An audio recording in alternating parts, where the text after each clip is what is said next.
ताकि आपकी हेल्प हो सके, तो मैं क्वेश्चन नंबर 10 ले रहा हूं। क्वेश्चन नंबर 10 है 14y square, 14y square plus 19y minus 3. This is our polynomial which is a second degree is a quadratic equation. We have to factorize this polynomial. सबसे पहले हम इसको हल करने के लिए क्या करेंगे, इसको इक्वेट करेंगे by equating the quadratic equation, whatever you may say, quadratic equation with standard form ax square plus bx plus c. We have here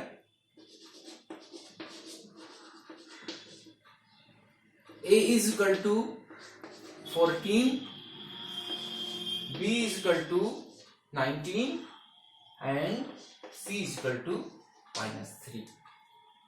आप बहुत आसानी से देख सकते हैं, इससे ये क्वाड्रेटिक इक्वेशन का एक स्टैंडर्ड फॉर्मेट है पॉलिनोमियल के तौर पे, क्योंकि ये सेकेंड डिग्री का है। आप देख सकते हैं कि जो यहाँ पर वेरिएबल की डिग्रीज हैं वो कंटिन्यूसली डिक्रीजिंग ऑर्डर में है और ऐसे ही पॉलिनोमियल लिखा जाता है। तो अब आप कंपेयर करें, a की जगह 14 है, b की जगह 19 है और c की जगह -3 है। आपको ये बात ध्यान देना है कि ये जो क्वाड्रेटिक इक्वेशन है y के टर्म पे है और ये x के, तो इससे कोई फर्क नहीं पड़ता because the variables are always dummy. उसको आप x बोलिए, y बोलिए, z बोलिए, whatever you say, but the fundamental will never change how to factorise a polynomial, वो उस पर कुछ फर्क नहीं पड़ता। तो हम सबसे पहले क्या देखेंगे कि AC का कैलकुलेशन देखते हैं। Here AC is equal to 14 into -3 और ये आएगा बराबर -42। तो AC की ये वैल्यू -42 आपको बहुत कुछ बताती है। माइनस चिन्ह, सबसे पहले तो माइनस चिन्ह पर आप गौर करें।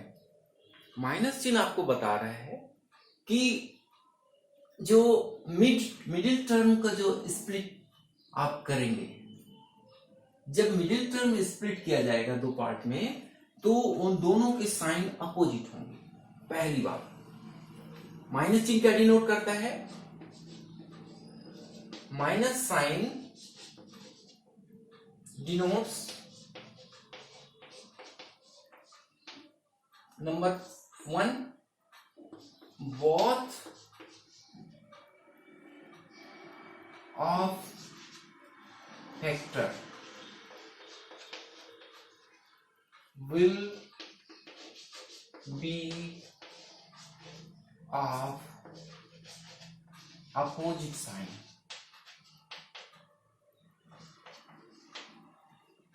Opposite, इसको हम यहां लिख देते हैं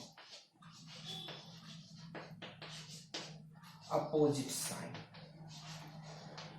ये माइनस चिन्ह आपको क्या बता रहा है कि जो दो टुकड़े आप लेने जा रहे हैं उन दोनों के चिन्ह अलग अलग होंगे। ठीक है। और दूसरी बात क्या होगी, अभी जब हम क्या कहते हैं इसको सिस्टमेटिकली हल करेंगे तो आपको दूसरी बात गौर हो जाएगी। अभी हम पहले ब्लैक बोर्ड मिटा देते हैं।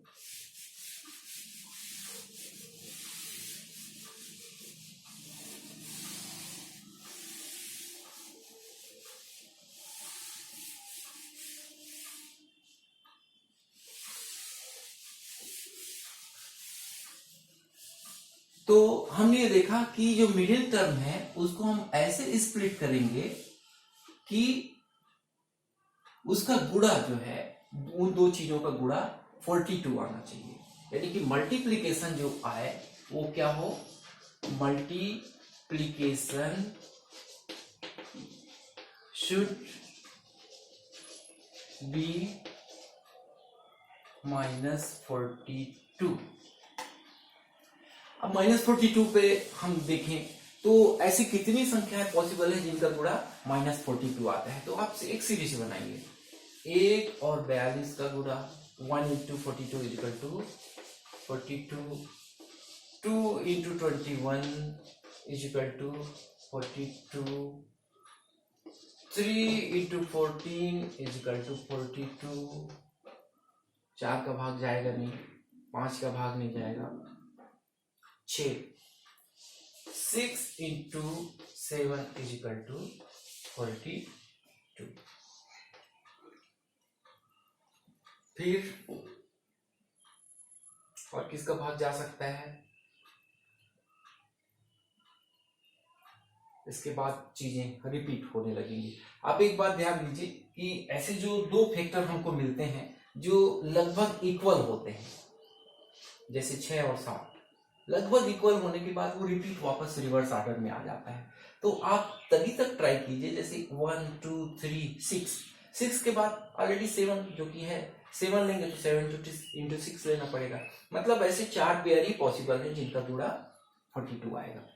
अब यहां पर आप देखिए कि AC की वैल्यू एग्जैक्टली -42 थी। -42 आपको ये बता रहा है कि दोनों ही जो फैक्टर होंगे वो अपोजिट साइन के होंगे। मैंने पहले ही बात नोट करने के लिए आपको बोली कि दोनों ही फैक्टर किस क्या होंगे, अपोजिट साइन के होंगे। और फिर आपको दूसरा इंडिकेशन इससे ये भी मिल रहा है कि उन दोनों फैक्टर का घटाना जो है मिडिल टर्म के बराबर होगा। क्या दूसरा पॉइंट आप अब क्या नोट कर लें कि सब्ट्रैक्शन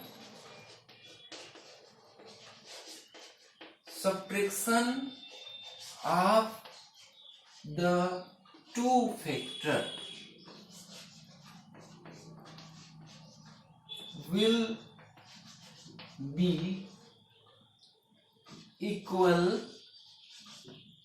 to middle term।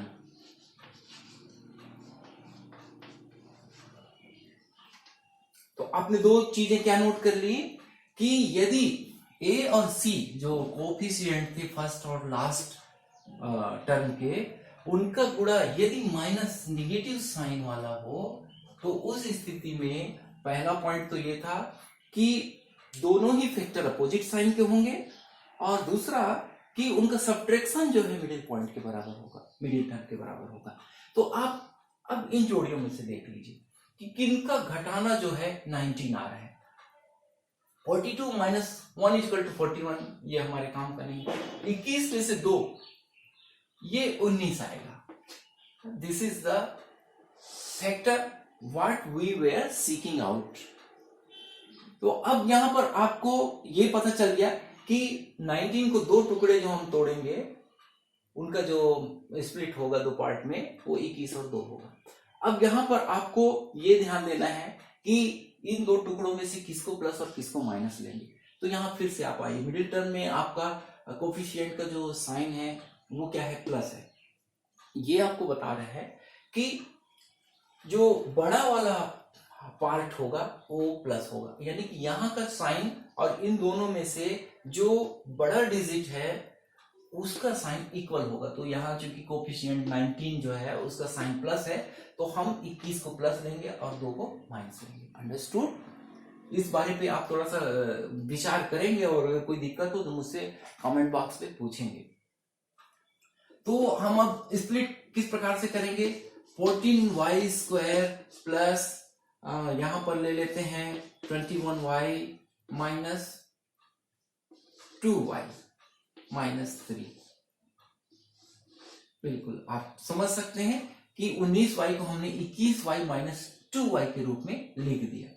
सारा कुछ डिपेंड किया A और C के गुणा पर। A और C का गुणा -42 आया। माइनस चिन्ह पे हमने गौर करते हुए देखा कि दोनों ही जो इसके फैक्टर होंगे, इस कोफिशिएंट के जो 2 फैक्टर हम लेंगे वो एक प्लस साइन का होगा और दूसरा माइनस साइन का। It mean they will be of opposite sign.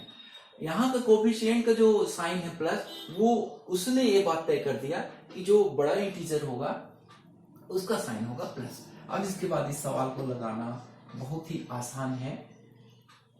अब हम इसके दो दो का पेयर ले लेंगे, बना लेंगे, और इनमें से जो भी what ever is possible common हम उसको अलग कर लेंगे। तो ये दोनों 7 से विभाजित, 7 से डिवाइडेबल हैं, 7 और y भी एक कॉमन है, ठीक है। तो इसके बाद यहाँ पर बचेगा 2y और यहाँ पर बचेगा 3। क्यों? क्योंकि 7 दूनी 14, y into y is equal to y square. यहाँ 7 तिया 21 और y दोनों जगहों पे है तो यहाँ पर नहीं होगा। यहाँ से माइनस चिन्ह कॉमन लेंगे और इसके अलावा कुछ भी कॉमन नहीं है तो 1 कॉमन मान के चलते हैं। तो यहाँ पर बचेगा 2y प्लस 3। अंदर की जो साइन है छोटी कक्षा में आपको बताया गया है, और नहीं तो मैं एक बार फिर से आपको बता दे रहा हूँ कि अगर हम बाहर माइनस रखते हैं तो भीतर कोष्ठक के सारे चिन्ह बदल जाने चाहिए। यानी कि माइनस बाहर लिया हमने तो 2y भी यहाँ प्लस है और 3 भी यहाँ पर प्लस है, because we have taken minus sign outside of the bracket. अब यहाँ पर दोनों जगहों पर 2y प्लस 3 कॉमन है, 2y प्लस 3 हम कॉमन ले रहे हैं। तो यहाँ आ जाएगा 7i जो बच रहा है रेसिड्यू के रूप में, और यहाँ पर -1।